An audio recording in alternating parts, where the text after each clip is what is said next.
What's poppin', y'all? If you're anything like me, you probably discovered the Kid LAROI from his Lyrical Lemonade music video for the song Let Her Go. Maybe you were on him even earlier and discovered him through Juice WRLD or that snippet that Lil Skies posted about a song they have together. But regardless, once I listened to that song, it was the same reaction I had when I heard All Girls Are the Same. I just knew this kid was going to be huge. But I wanted to know more, and during my digging, I was able to find a dark side of the Kid LAROI that he's never spoken on and actively tried to suppress.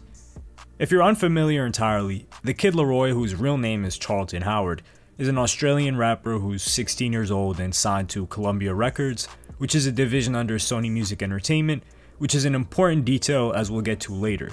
But he's also signed to a deal under Lil Bibby and his brother G Money's Grade A Productions. In an interview with XXL in 2019, where Lil Bibby talks about going from rapper to record label executive, he hints at signing the Kid LAROI and putting a plan together to help him take off. Similar to what he did with Juice WRLD, he made some calls and got the Kid LAROI on Lyrical Lemonade because of the close relationship he has with Cole Bennett, since Lil Bibby is from Chicago and someone that Cole listened to growing up, knew that scene very well. After all, Famous Dex was the first rapper that really elevated Cole's presence online. This interview was released in September of 2019, and we don't know when it was recorded, but let's say it was recorded in the beginning of September. He said he was trying to sign this Australian kid, which is the Kid LAROI, for an entire year, which means he was trying to sign the Kid LAROI since 2018. And this Australian kid I'm very excited about. I think. How do you end up with an Australian kid? I heard his music, and that shit just blew me away. I've been trying to sign it for a whole year, and everybody was on it, but we got it, and now we gotta put a plan together to make it. But the Kid LAROI really was not huge when he was 15, which would be 2018, and it makes sense for Lil Bibby to hear Juice WRLD because Juice was in Chicago and already had a big song. All Girls Are the Same and Lucid Dreams were doing some fairly big numbers on SoundCloud, close to 1 million. It's not a huge stretch that someone would show that to G Money and it reaches the ears of Lil Bibby, but for a teenager from Australia, the absolute other side of the earth to reach the ears of Lil Bibby is very fishy. As a matter of fact, the entire come up of the Kid LAROI is fishy, and here's why. The EP that the Kid LAROI had was titled 14 with a Dream. This happened before he was signed to Bibby, and he released it at age 15. But the songs were written and recorded while he was 14. What doesn't make sense is how does this 14-year-old kid have these producers working on this project with him, as well as this really good quality mix? He's in a pretty decent studio setup. At the age of 14, this is not normal. And the first thought that you might have, that I had as well, was that he was a rich kid and his parents were paying for him to get the studio time and engineers, producers, all of that. But that's not the case. In an episode of No Jumper that wasn't an official interview, the Kid LAROI says he grew up poor, which is actually true, but Adam asked him a very good question, which was, how did you start recording? Because he had heard some of his songs on YouTube and SoundCloud that were released some years back, and this was the Kid LAROI's reply. When I was young, I always used to take my mom's like iPhone 3 or whatever the fuck it was and just place it and just find YouTube beats and just rap over them, post them on Facebook, and and then eventually one day when I was 12, I posted a video and this guy locally in Sydney was like, "Oh, I have a studio, come through, you can use it for free whenever you want, we got producers here, da-da-da-da-da." The engineer would just record me, and he wasn't even a proper engineer. He was just a guy who just was learning how to record. So I'd go through and just pick beats, YouTube beats, just go on them and just make songs, and then I would just post them to SoundCloud. And the guy ended up becoming, I guess, kind of a manager or whatever. So we're just just posting it and seeing what it would do. He was very dismissive and borderline insulting of this guy whose garage he apparently used to record in. But I knew this was a key point in figuring out how the Kid LAROI developed, because when it comes to young rappers, especially as young as he was, 13, 12, 13, 14, there's absolutely no way in hell they're doing everything themselves. Chief Keef, for instance, had been releasing music since He was around 12 if I recall correctly, but in his case, he had a DJ Ken, who was a recording engineer and producer who would make the beats as well as get Chief Keef recorded and then put out these songs. He was that older figure that knew the process in music, and Chief Keef just had to rap, and this is who I needed to find, and I managed to find him and get all of the details of his relationship with the Kid LAROI and how he helped build and shape him as an artist. Basically Dr. Dre to this kid, and how he was left behind with nothing at all. The guy's name was Marcus, who also went by the name DJ Ladykiller. This is his Instagram on the screen. And he was a DJ living in Adelaide, which is a city in southern Australia. He would be throwing parties and events as well as DJing them, just bringing people together. And after he had finished high school, he came into contact with the Kid LAROI, who was just going by the name Charlton in 2015. How this happened was that Marcus started to learn how to make beats and giving them to some friends, and people reached out to him on Facebook all the time because he was promoting these events and had a fairly well-known reputation in his city for being a DJ. One of the people that messaged him was the Kid LAROI, but he didn't really pay attention to his Facebook messages. But there was another young girl who was fairly popular that sent a message to Marcus, and he looked at her message, which said something along the lines of, "You should let my friend Charlton perform at one of your parties," and if Marcus did that, then she would help him promote the party because she was popping online. This isn't the first time LAROI was going to use a female to get attention from a figure he wanted to use. A very clever tactic even at a young age.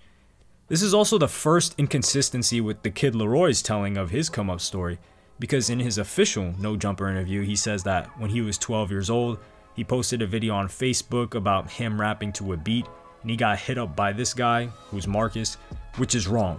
He not only contacted Marcus first, but when he didn't get a reply, he sent a popular girl to contact him for him. Not only that, but he says the guy who reached out to him was in Sydney. Another lie. Marcus was in the city Adelaide, which is far from Sydney. But anyway, the weekend that this party was going to happen, Marcus met up with LAROI, and before that, he took him to his home studio setup, which is the one that LAROI briefly mentioned, and tried to brush over in his first and second talk with Adam 22. Marcus had some Logitech speakers, the demo version of FL Studio, and a Rode microphone, but he recorded 3 songs of LAROI during that session, and they were off to the party. The Kid LAROI performed at the party, and Marcus was surprised, as was everyone else. He had a really great performance and stage presence. People loved him. He saw talent in the kid, no pun intended, and decided to work with him and develop him. Marcus himself wasn't a rapper, so he started pushing the Kid LAROI and telling people that's his artist, like a Dre and Eminem. All the clout that Marcus had as a local DJ was rubbing off on LAROI as well. Every weekend, LAROI would come to Marcus's house and spend the entire weekend working on music. Keep in mind that Adelaide is west of New South Wales, which is the southern region of Australia, where Sydney is, that LAROI claims he's from, although he only spent some time there. Sydney to Adelaide is over a 14-hour drive, so it was impossible for these guys to work every weekend, and that's because LAROI wasn't from Sydney. He was living in Broken Hill, which is west of New South Wales as well. LAROI would eat at Marcus's house, sleep there, and record. But when they first started, LAROI didn't really have any songwriting ability or understand making the music. He just knew how to rap in the traditional way because, as he said in interviews, he really looked up to and grew up on rappers like Eminem and Tupac and Kanye, which is probably shocking if you listen to any of the Kid LAROI's music now, because it's barely any actual rapping and more just melodies and singing. This was 2015 though, and Marcus saw the wave shifting to more melodic styles with rappers like Young Thug and Travis Scott taking off. So he encouraged LAROI to start using autotune, which LAROI was heavily against. And once again, this is shocking because that's all of his music right now. But he listened, and Marcus even started writing songs for him, which is why in his early music, he was rapping about more aggressive topics. Here's a short clip of a music video they did over a Young M.A.'s Ooh beat. So they're working together all the time for about a year, and Marcus was fully invested in this kid. He changed all of his names on social media from DJ Ladykiller, including his SoundCloud, to Dream Team, which was their group name. They were doing more performances, some weddings, and even got a sponsor from a shop in Adelaide. And at one point, Marcus decides to visit the Kid LAROI and his mom at their home in Broken Hill, Australia, which was a very, very poor area. They were pretty much living in a church, and during this time frame that they were working together, like any kid, LAROI wanted all of the attention on him. Marcus considered working with other rappers, producing for them, recording them, but LAROI always pushed against it. And as Marcus even told me, there is a lot of racism that goes on in Australia, and he knew other rappers, African rappers, that were more talented than LAROI. But a young white kid that was doing this, rapping over there, was really unique and had a much higher chance of blowing up, so he decided to go all in on him. They were consistently making covers to popular songs, and Marcus told him that one day they were going to meet these artists whose songs they were remixing. If you look on YouTube, you can find one that was re-uploaded of Drake's Non-Stop, but many have been deleted, and one of them was Future's Codeine Crazy. And you can clearly hear in the track LAROI shouting out Dream Team multiple times. Things began to change in early 2016, when Marcus was hit up on SoundCloud DM by a DJ by the name of DJ Ziggy, who had heard their music and gave them the opportunity to come out to Sydney and perform it, and they would spin it at a radio station that Ziggy hosted for Sony Music.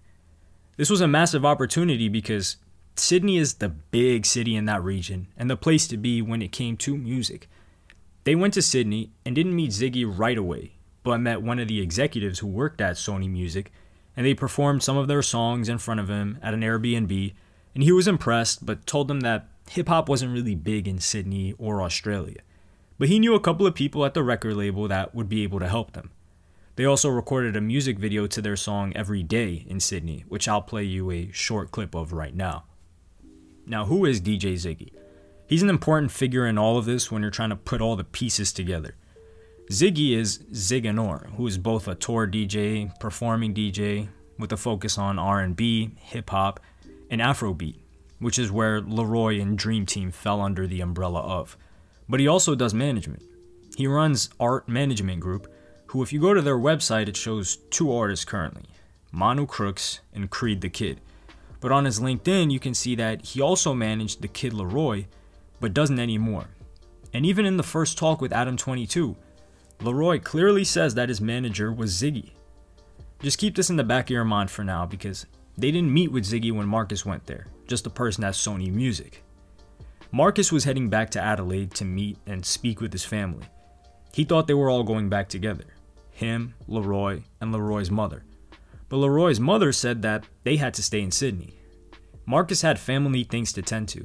Keep in mind he had graduated high school the previous year and had taken a year off just to focus on this music and developing LAROI. He needed to explain things to his family, let them know that this was about to take off and all of this effort he put in was finally worth it. He asked LAROI's mother how this was going to work when it came to recording and putting out music, and she said that it wasn't an issue. LAROI was just going to record and send the vocals to Marcus. He says okay, but he doesn't hear from them for about 2 months or so. And people on the Dream Team page start asking what's going on. Was there going to be new music from them? What was happening? And he had no idea what to say. This is where I believe things went sour and where I start putting together a storyline that makes sense. At some point while in Sydney, either DJ Ziggy or somebody at Sony Music told LAROI that he didn't need Marcus, that he was the star, he would make more money, everything that Marcus was offering, they had better engineers, better producers, and better studio equipment than he had. And he followed along and abandoned Marcus. He used him as a stepping stone and left him behind, unappreciative of everything he had done for him. This is where he started recording his 14 with a Dream EP, which is an EP that DJ Ziggy has reposted to his SoundCloud until this day. Not only did they leave Marcus behind, but they didn't even bother to tell him that LAROI was going to pursue a solo career. They just strung him along.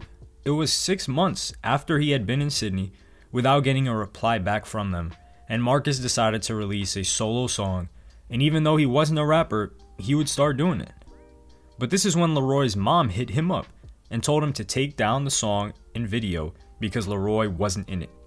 She was actually angry and told him to delete everything about the Kid LAROI that they had ever done together and put on social media, or she was going to hit up their lawyers and force him to do so.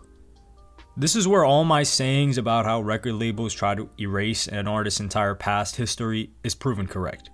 Because if you Google the Kid LAROI, you can't find anything that I've shown you in this video. You can't even find any music before 14 with a Dream. And that's exactly what they want. But she had no legal right for this to be removed, because she didn't own any of it. Marcus had possession of them and sent me what I've shown you today. And if you want to see the full music videos to all of these songs, just follow me on Twitter at @themindofhy. It should be on your screen right now. I'll put them on there. But he was still scared, so he deleted all the stuff on social media, SoundCloud, and their Instagram page, but kept a lot on his hard drive. My theory is that at this point, they were already signed or getting funding and direction from a record label. Because in the beginning, I said he was signed to Columbia Records, which is a division of Sony Music. And to remember that, because DJ Ziggy had that radio station for Sony Music, and they went to perform for an executive that worked at Sony Music. LAROI even said that Ziggy was the one that let him use the studio.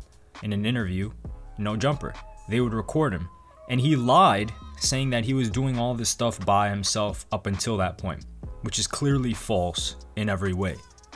Ever since then, LAROI's mother was acting nice to Marcus with the ulterior motive of getting this footage that he had.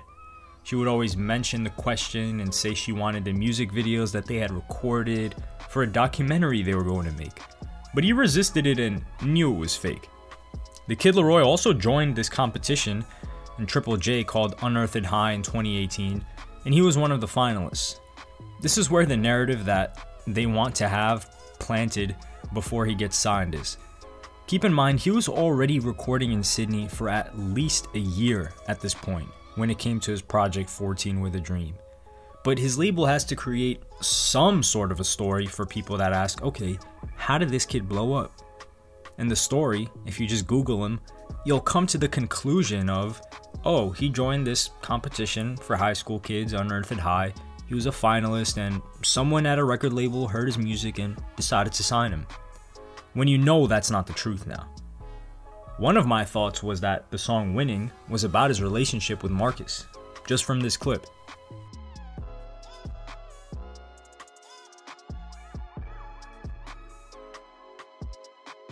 It adds up because they really were close like glue. He was spending weekends at his place and making music for a year or more, and he switched up on him and left him behind with absolutely nothing. Then says it's not because he wanted to, and it might have been the pressure from either DJ Ziggy or Sony Music that said, it's either you sign with us and we blow you up, or you stay with this guy and we're not interested. And he decided to do what's best for him. When it comes to the Lil Skies snippet that he posted on Instagram, it's obvious that was done through some sort of connections, and how Lil Bibby found out about him was likely through the same process. Someone from Sony showing his music to Bibby, which led him to wanting to sign him. And the touring with Juice WRLD is obviously because he signed with Grade A Productions, which is the same record label that Juice WRLD is on. Yet LAROI says on his interview that Lil Skies randomly hits him up to do a song, and when he posts it on his story, Cole Bennett hits LAROI up. I don't believe that BS for a second. He connected with Cole because of Bibby. But on his official interview with No Jumper, he says that his manager is Pete, which is not Ziggy anymore. And the Pete he's referring to is likely Peter Jadongo, who was Juice WRLD's manager and got his start in Chicago booking shows for local artists. Pete is with Grade A Productions as well. So clearly, between last year and now, Ziggy is no longer in the picture, which is why LAROI isn't on the art management website anymore. And my theory is that they might have bought him out of the management deal or something, because there's no way that Ziggy didn't get any paperwork with him and gave him all this studio time just so he could get signed and profited off of by someone else. That was literally my goal for like the last 2 or 3 years, was just, I want to get a video with Cole, So I remember when like Lil Skies reached out to me and we like made a song and he posted it on his Instagram, and Cole Bennett liked the video, and then Cole Bennett followed me out. So was he like one of the first people that was like a bigger artist he did a song with Skies? Yeah. Okay. No, 100%. What I don't get from this is, how can you just leave this person behind with absolutely nothing? None of these opportunities would have come to fruition if it wasn't for him and guiding your sound from just regular rapping to the type of music that you make now. The guy's a DJ, so you could have at least made him your touring DJ like Travis Scott did with Chase B. But my thoughts is that LAROI and his mother are just the kind that see people as tools to be used and take them to whatever goal they're trying to get to. After all, he said in an interview that he used these girls he knew that got invited to Ray Shremmer's room to play their music and get them in there as well. And he originally used a girl to get Marcus to notice him and perform at his party. And these are only 2 instances we know of. He even said that he does this all the time. Like I remember Ray Shremmer, Right. when they came, I was waiting at the front of the hotel, trying to find a way in, and then eventually like a girl we knew was invited to one of the homies' hotels, and then we ended up going through like that because she cut on the music in the room. Was like, these guys are from Australia, they're downstairs, and there was just some funny shit like that. Yeah, we'd do like shit like that every time. Sending a girl as a mole up into the rapper's hotel room to play your music is the most fire shit I ever heard. In his No Jumper interview, LAROI said that Marcus was sort of a manager. And in hindsight, of course, Marcus should have gotten him on paperwork. But like most people, he didn't think that he would be abandoned after having done so much for this kid for such a long time. And the sacrifice he made, really pausing his own life and not recording with other artists, not going to college, to invest into this kid and getting absolutely nothing in return, or even a shred of credit for what the Kid LAROI has become, pretty much getting erased from history. And as a person, that's not something I could ever be able to do or even live with myself.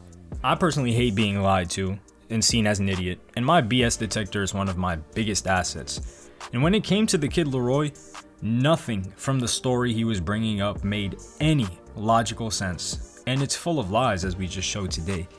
So I hope I could clear some things up for you guys today. Make sure to give a like if you enjoyed it, it really helps out a lot. Follow me on Instagram as well as subscribe. Thank you for watching. Peace.